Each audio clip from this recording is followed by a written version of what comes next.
How's it going, guys? Welcome back to another Anthem video, and today I wanted to talk about a number of things. It's no secret that as of late, after the Jason Schreier reveal, things have gotten pretty sour at Camp Bioware.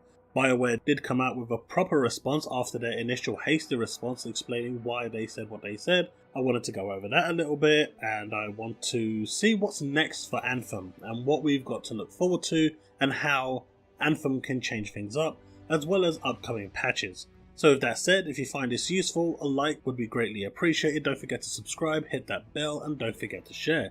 So, it seems after the hasty response from Bioware that came out pretty much minutes after the article was released, and there's no way they would have read that unless it was actually leaked to them prior, it pretty much made an attempt to dismiss the ongoings and defend the people behind the decisions of what was actually going on. Well, Casey Hudson actually came back with a more formal response, one that actually has substance, and essentially what he's saying is the reason why they didn't respond to the article directly is because it named certain people. Now, as you're aware, a lot of industries, a lot of publishers do not like this action. If you go to the Bungie forums and you actually start naming players that are actually cheating, you will find yourself banned. Yes, this is a real thing. Even though you're highlighting people cheating and you provide video evidence for naming and shaming, you get banned. Now, the dangers here is that by naming and shaping people at Bioware, you put them at risk and put them at danger. Sure, people have suffered at their hands due to their mismanagement, but there are a lot of crazy people out there, and people can go a bit too far, as we have seen in the past. So because of the fact that they were naming and shaming, well, this is against Bioware's policy, and any institution that names specific people and puts them in the firing line generally doesn't get a response to. And this is why they had such a big problem with the article, not the fact that the article exposed Bioware. That's fine, and Casey Hudson said in the tweet that you're seeing on screen right now, part of what interested me about returning to Bioware was the challenge of building a new leadership team around solving precisely these problems. We have more to do, but creating a happy and rewarding work environment remains our top priority. So his hire was basically to resolve these issues that were going on. Upper management could clearly see the things going wrong, and they needed some intervention, and he was the intervention. Maybe he came too late to make any real impact, but going forward, the hope is that he will have enough of an impact to change this. After all, he is referred to as the Luke Picard's Enterprise, so he does have some sway at Bioware, especially with his reputation. So I do hope that he can actually change things, and moving forward, things can look up for the developers. Right, so that is pretty much the article done. I think it's been beaten by a dead horse by now. So I want to move on to more interesting things at Camp Bioware. On April the 8th, 9 AM on Monday, we have an update that greatly reduces the chances of getting components or javelins you aren't using. This is pretty good news. This update will also make loot earned from an Elysian cache show up immediately after a stronghold finishes. This also fixes the issues where news feeds were blank and more. A full list will be posted on Monday morning, so after work when I come back, expect another video covering the patch notes and what it's bringing to the table. So next I wanted to talk about what's next for Anthem. From what we've seen, it's pretty stagnant at the moment. Updates and news from Camp Bioware is pretty much dead at the moment in terms of communication, and rightfully so. At the moment, they're being scrutinized for everything they're saying, so staying silent is probably the best thing for them right now, and leaving any form of communication to the community managers, that be it Jesse and Andrew. But something I noticed over at the EA website with the roadmap was the Cataclysm. So previously when we looked at the Act 1, when you went down to May, it says Cataclysm, right? Well, if you're looking on screen right now, it says Cataclysm starts. Now what does this mean? Does this mean the weather's just going to change? Are we going to actually experience the Cataclysm aspirational content? Are we actually getting anything in May? I really would like to know this question, because this is what a lot of people are looking forward to, and if this doesn't come in May, I can see a lot of people being very, very, very upset. The player base is dropping quite steadily. On PC especially, people are finding it difficult to even run content anymore, and because it requires 4 players to run the content, they can't even run strongholds at the moment. So this is actually a thing, by the way. This isn't just some made up garbage. This is actually a thing. If you look over at Reddit, there's a ton of people who basically can't play the game because there's not enough players on the PC platform at present to create a 4-man team at a given time. So I really want to know what this Cataclysm starts means. I don't know at the moment, and if anyone from Bioware can come out and say anything, I have tweeted out to them as to what this symbolizes, but I just thought I'd put it out there. If you guys know anything or have heard anything, let me know in the comment section below, because come May I was expecting to go into some kind of, unique content for the Cataclysm, but this just says Cataclysm starts.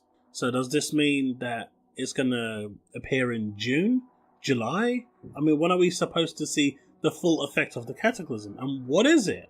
So if you do know anything, let me know in the comment section below. Next, I wanted to look at the April update, stuff that we haven't got yet and is due to come at the end of the month based on what Bioware has been tweeting and saying and commenting on. So we still have the mastery system to look forward to. This should hopefully add the progression system that we've been looking for, give us a new reason to actually go out and progress, right? Because at the moment, doing the same content over and over again, despite the fact that that definition is a looter shooter, doing the same content and not being rewarded and not progressing is kind of boring. So hopefully this mastery system will add a new twist to the progression and give us more incentive to go out and do things, and actually add new features and maybe tweaks and mechanics and skills or whatever it is that will actually make our building a bit more interesting and thoughtful and just fun to play. We also have a Shaper Surge, which again I have no idea what it is. It does seem to be a world event, so it probably will be in free play. It does have the world event icon, but that doesn't say much. That icon is used for pretty much everything that's default, where they don't have an icon for. So hopefully we'll get to hear about the Shaper Surge, the Master System, more in the upcoming stream. We'll also be getting Legendary Missions Phase 2, we'll be getting a new Stronghold finally, which I assume the Sunken will be the Outlaws, so this will make farming Outlaws that bit easier, and we'll also be getting weekly Stronghold challenges. So the April update seems to be quite beefy, but that's not all we're getting. We're also getting leaderboards and guilds. Yes, that thing that people forgot about that existed. We are actually getting them, and they should be arriving in April, unless they're going to be pushed back to May. So there's quite a bit coming at the end of April.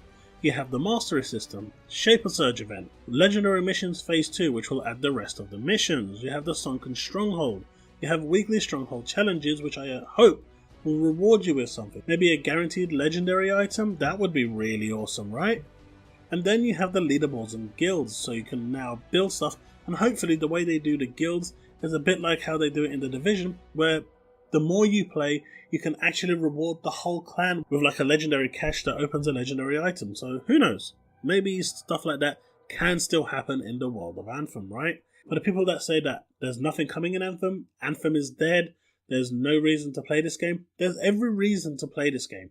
There is still a lot more coming, and they are still highly dedicated to meeting these targets for the 90-day roadmap despite the ongoing problems. And the fact that now they're staying a lot more silent and focusing on actually fixing the game and working on new content, I think personally is a good sign. I think they've been a bit too vocal as of late, and that's kind of backfired on them. I get some transparency, but completely being all over social media probably isn't the best thing for them right now, and for anyone really. So yes, I think some interaction is good, but currently what they need to do is just knuckle down and get on with it, and make sure that this April update smashes it out the park and delivers with all cylinders firing. They do that, Anthem will be back on the roadmap. Pure and simple. If they fuck this update up, then they're in big trouble.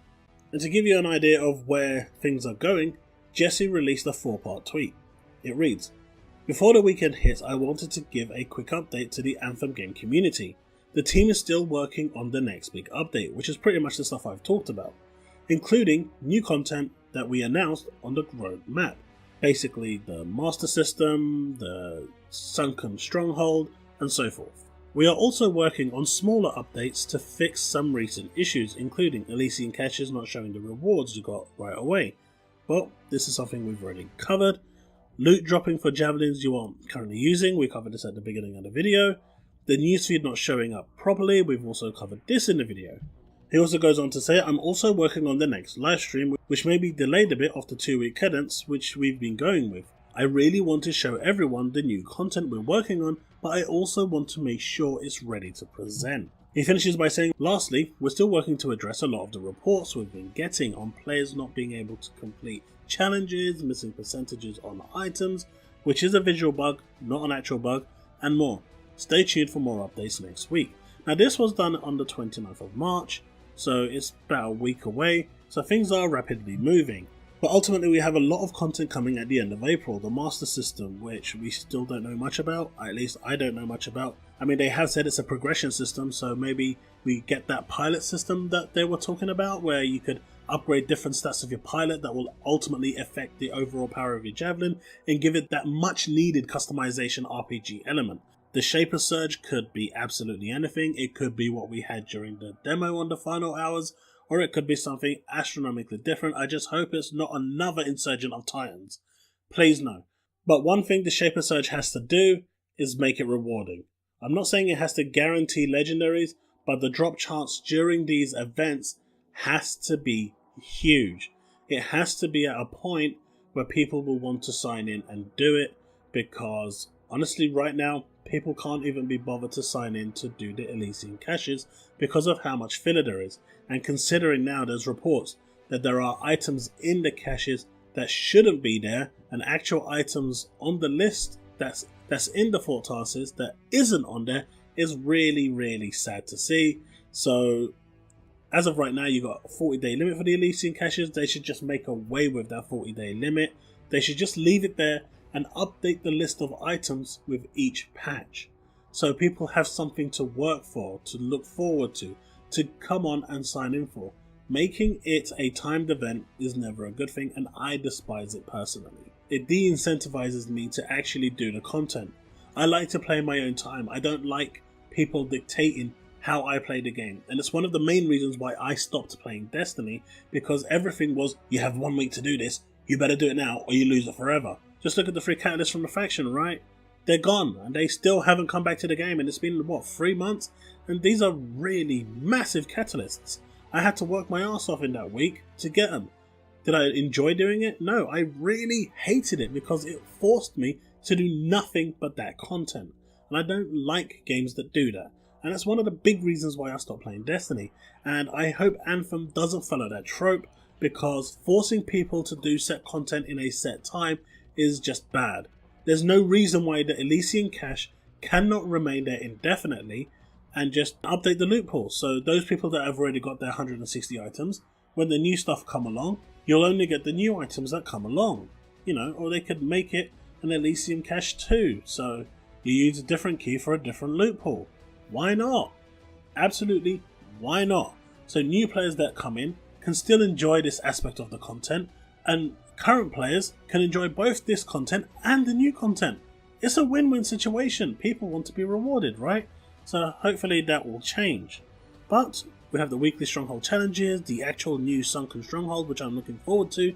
It'd be a nice change to actually do a different stronghold after once in a while. And of course, the leaderboards and guilds, which we still know nothing about. And I think that's the biggest thing here. Whether it comes to the weekly stronghold challenge, the guild, the leaderboards, the sunken, the Shaper Surge, the Master System, we know nothing. And I think in this next stream, we're going to find out a lot of information that I'm hoping will blow us away. Anyway guys, that's all I wanted to talk about in this video. If they deliver everything that's on this roadmap for April, Anthem will be back on the roadmap, and it will be back in a big way. If they do not deliver what they've promised in April in a clean way, without major bugs, then I fear Anthem is in big trouble. Well guys, thanks for watching, thanks for being here. Leave your comments and questions below. I will get to them, I will read them, I read every comment. So until next time, remain legend.